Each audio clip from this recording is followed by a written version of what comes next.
So you're buying or selling a home and your contract is signed. Here are the 10 basic steps to closing.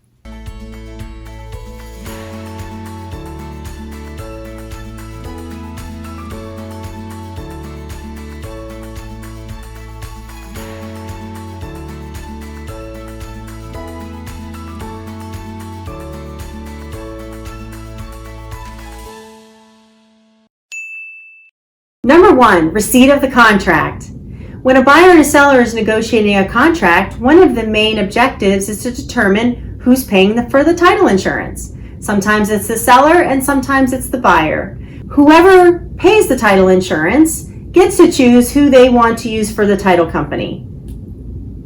We know you want to use us.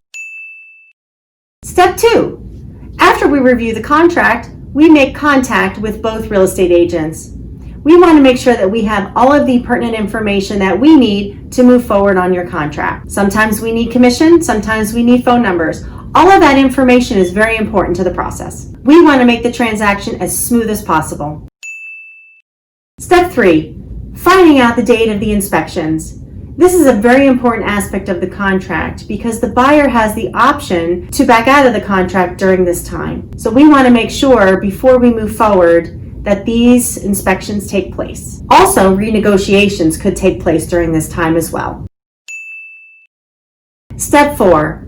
Now that the inspection period has passed and we know the contract is moving forward, this is the time that we make contact with the seller, the buyer, and the lender if there is a lender involved in the transaction. It's very important that we obtain all the information necessary to move forward, including email addresses, phone numbers, if the seller has a mortgage on their property. This is all information that's very vital to our process. We also make contact with the lender because we want to make sure that they know who they need to contact to close the transaction. We want the buyer and the seller to know that we are here for them to help answer any questions regarding the closing.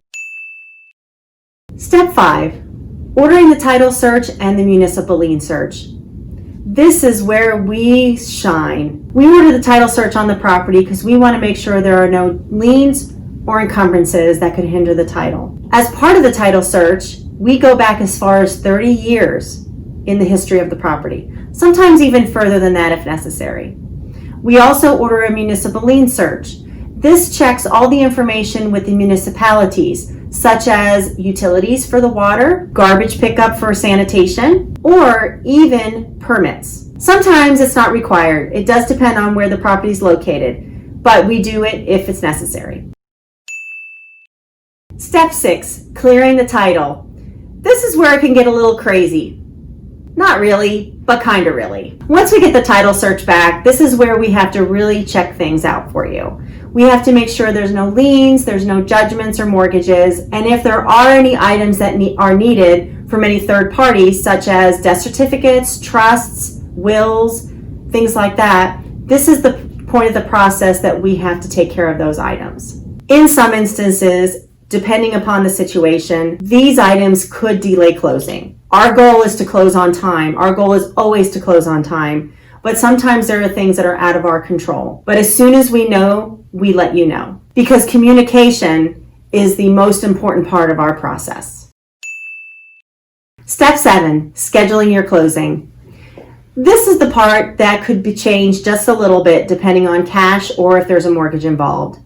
Once title is clear and it's a cash transaction, we can schedule a closing date and time, no problem. However, if there's a mortgage company involved for the buyer, we let the lender dictate to us when we should schedule closing. Typically, it's on time. However, there are instances where more time is needed. We work closely with the buyer's lender to make sure it closes on time.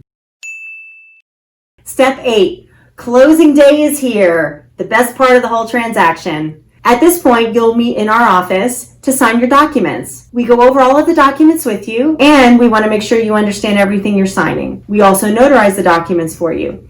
At this point, you should have already reviewed your closing statement that shows all your closing figures. We also answer any questions you may have on that as well. We've recently added remote online notarization to our services. In that instance, you don't even have to show up for closing. We meet online. If you want to learn more about that, check out our video on YouTube on remote online notarization. It's a great tool and we're excited to use it. Step 9, after closing. The closing is complete, and this is the point of the transaction where everything is dispersed. All third parties are paid at this point, including your real estate agent, and we send your deed and or mortgage to the courthouse to be recorded in the public record.